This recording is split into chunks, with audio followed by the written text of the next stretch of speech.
The Shadow Door by Ian St. Martin.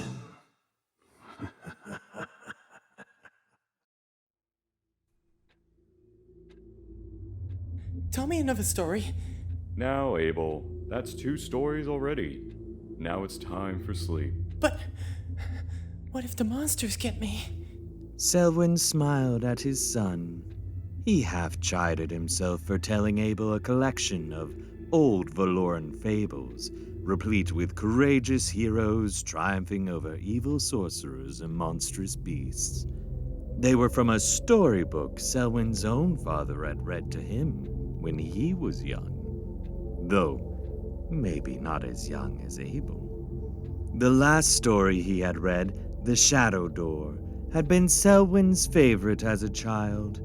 A young squire wins the day against a foul king seeking to cloak the whole world in shadow. It had scared him silly. Perhaps he should have waited a little longer before reading it to his own son. That was just a story. Even if you have a bad dream, those monsters from the story can never hurt you, alright? It's all make-believe. They aren't real. Selwyn leaned down to kiss Abel's forehead, but the boy shrank back. What? Too old for a kiss? But Abel did not stop sinking into his bed. A chill ran up Selwyn's spine as his son sank lower and lower, as though a pit had opened up beneath the mattress. Abel's blanket wound tight around his body. It began to glisten, becoming slick and wet as it morphed into a red-spotted tongue. Selwyn snapped free from the shock that had rooted him in place. He reached out for his son, struggling to get hold of Abel and pull him out. But the tongue only wound tighter, sliding deeper down. The edges of the bed splintered with a sharp, jagged spars of wood rose, turning sharp and yellow as they calcified into fangs. The entire frame was transforming into a gigantic, hideous maw, poised to devour Selwyn's son whole. Abel! He staggered and began to retch. Coils of dark mist feathered from his nose and lips, rising to swirl above the changing bed like a gathering storm. The maw flexed, yawning wide as it released a deafening, blood-curdling scream. It was neither the roar of a great predator nor the howl of a beast gathering its kin for the hunt. It sounded like a birthing cry, almost as if it were in agony.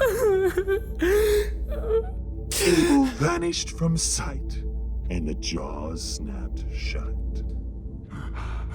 I ran my hand down my face, sheen with cold sweat. My eyes flitted around, seeing nothing.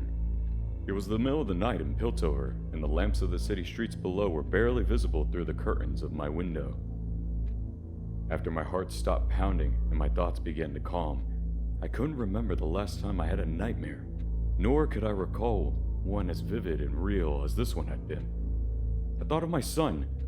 I should get out of bed, just for a moment, to check on him, to see if he was... Papa? Abel? Abel, what are you... My eyes had slowly adjusted to the dark, enough to only now see the small shape of his, standing at the front of my bed. Why? What are you doing up? Are you all right? Why did you have that dream, Papa? What? Why would you do it? My son's voice was taking on a pleading edge. I could only see the silhouette of his face with the curtains drawn, but I didn't remember drawing them. Don't you know that's what feeds him? I looked up over Abel's head, seeing the tall shadow that he cast over the wall, but the shadow was not his. Abel shivered, and his silhouette melded into the shadow of the wall. In a moment, the image of my boy was gone, fading rapidly to nothing in this growing darkness, and watched a thin tendril of dark mist side out through Abel's lips, just as it had in my dream. With a wet, bubbling hiss, the shadows began to tear itself loose from the wall. I watched in terror, a creature emerged. It was like living shadow, roughly human in form. Its body tapering down beneath the torso like the tip of a blade. The monster rippled and wavered, as though I was viewing it beneath the dark waters, with a pair of cold, staring eyes boring back into me, through to my very soul. The animal response of flight surging through every fiber of my being, but try as I might, no matter how my body demanded it, my mind betrayed me. I was paralyzed, incapable of being anything more than a witness to something I had believed only existed in old fables read by fathers to their sons. A monster, one that was real. The creature's jaw parted a fraction, revealing long, crooked teeth. Then it spoke, somehow repeating my panicked thoughts back to me with his own voice. What are you? Where did you come from? It surged closer, hovering over me. Drops of midnight fell from its form, bleeding away to nothing like ink in the ocean. The monster's arms elongated, their ends twisting and flattening into a broad, wicked blades that hooked over its claws. I was unable to look away from the nightmare creature as it bent down, bringing its horrifying visage directly level with mine. It whispered a single word before it buried its blades into my heart.